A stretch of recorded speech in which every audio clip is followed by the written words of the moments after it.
દશામાનું વ્રત. આ વ્રત અષાઢ વદ અમાસના દિવસે લેવાય છે. વ્રત લેનાર સવારમાં સ્નાન કરીને વાર્તા સાંભળે છે અને 10 દિવસ સુધી ઉપવાસ કરે છે. માટીની સળની બનાવી તેનું પૂજન કરે છે. 10મે દિવસ આ સળની જળમાં પધરાવી દેવામાં આવે છે. આ વ્રત 5 વર્ષ સુધી કરવું અને પછી વ્રતનું ઉજવણું કરવું. ઉજવણામાં ચાંદીની સળની ઘડાવી સુપાત્ર બ્રાહ્મણને દાનમાં આપવી. અષાઢ મહિનો આવ્યો, દિવાસાનો દિવસ આવ્યો. ગામની સ્ત્રીઓ આ વ્રત કરવા માટે નદીએ નહાવા ગઈ. નદીના કાંઠે રાજાનો રાજમહેલ હતો. રાણીએ આ જોયું અને દાસીને પૂછ્યું, આ બધી સ્ત્રીઓ શેનું વ્રત કરે છે? રાણીબા, આ બધી સ્ત્રીઓ દશામાનું વ્રત કરે છે. 10 સૂતરના તાંતણા લે છે, એને 10 ગાંઠો વાળે છે અને પછી દોરાને કંકુ લગાડે છે. આ વ્રત કરવાથી 100 લાભ. આ વ્રત કરવાથી નિર્ધનને ધન મળે, સંતાન સુખ મળે. રાણીએ આ વ્રત કરવાનો વિચાર કર્યો અને એમણે રાજાને પૂછ્યું, પણ રાજાએ ના પાડી, કારણ કે એમને કોઈ ખોટ ન હતી. રાજાના અભિમાનભર્યા શબ્દો સાંભળી રાણી રિસાઈને સૂઈ ગયા. એ જ રાતે દશામાં ગામમાં ફરવા નીકળ્યા. આખી રાત આખા નગરમાં ફરી વળ્યા. વહેલી સવારે આખા નગરમાં અંધાધૂંધી ફેલાઈ ગઈ.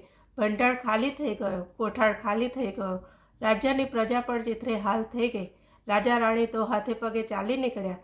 ચાલતા ચાલતા ગામને પાદરે આવેલા રાજાના બગીચામાં ગયા, પણ એક રાતમાં તો આખો બગીચો સુકાઈને ઝાખરું જેવો બની ગયો હતો.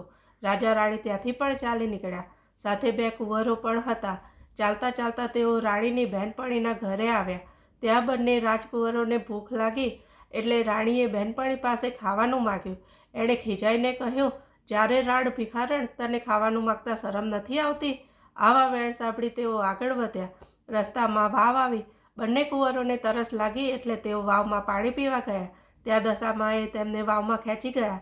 રાજા રાણી કલ્પપાત કરતાં કરતાં આગળ વધવા લાગ્યા. રસ્તામાં રાજાની બહેનનું ગામ આવ્યું. ત્યાં તેઓ ગયા. રાજાએ પોતાની બહેનને સમાચાર મોકલાવ્યા એટલે બહેનને લાગ્યું કે જરૂર ભાઈને કોઈ દુઃખ પડ્યું છે, નહીંતર હાથી ઘોડા અને રથ વગર તેઓ આવે જ નહીં. આમ વિચારી બહેને સુખડી બનાવી.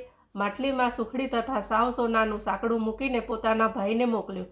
ભાઈને માટલું મળ્યું અને માટલું ખોલીને જોયું તો સુખડીના કોલસા થઈ ગયા અને સાંકળનો સાપ થઈ ગયો. આ જોઈને ભાઈને લાગ્યું કે મારી બહેન તો આવું મોકલે જ નહીં. આ તો જરૂર આપણી દશા ભરી છે.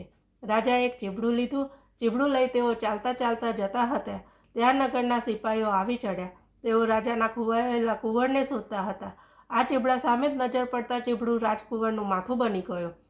આથી સિપાહીઓને લાગ્યું કે આ લોકોએ જ રાજાના કુંવરને મારી નાખ્યો છે, એટલે એમને પકડીને કેદખાનામાં લઈ ગયા અને પૂરી દીધા.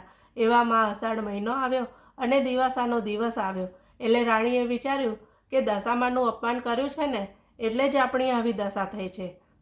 આથી રાણીએ કારાવાસમાં દશામાનું વ્રત કર્યું, નકોરડા ઉપવાસ કર્યા અને 10મે દિવસ માટીની સાળણીની પૂજા કરી. આથી નગરના રાજાના સ્વપ્નમાં દશામાએ આવીને કહ્યું કે હે રાજા, રાજા રાણીને વગર વાકે કારાવાસમાં પૂર્યા છે તો તું છોડી મૂકજે. તારો કુંવર સવારે ઘરે આવી જશે. અને ખરેખર એમ બન્યું.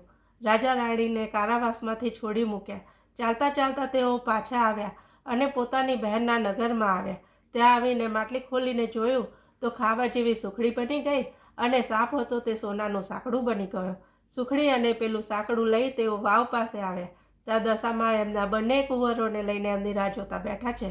આ રાજા રાણી આવ્યા એટલે તેમને તેમના કુંવરો સોંપી દીધા અને કહ્યું, હવે તમારી વળતી દશા થઈ છે તો વ્રતનો મહિમા સમજજો હો, અને રાજ્ય સંભાળી લો. રાજા રાણી પોતાના રાજ્યમાં પાછા આવી ગયા. રાજ્યમાં હતું તેવું સુખ થઈ ગયું. રાજાએ રાણીને વ્રત પૂરું કરવાનું કહ્યું. વ્રત પૂરું કરીને તેમણે વ્રતનું ઉજવણું કર્યું. જય દશામાં. જેવા રાજા રાણીને ફર્યા એવા સૌને ફરજો. જય દશામાં, જય દશામાં, જય દશામાં, જય દશામાં માતની જય.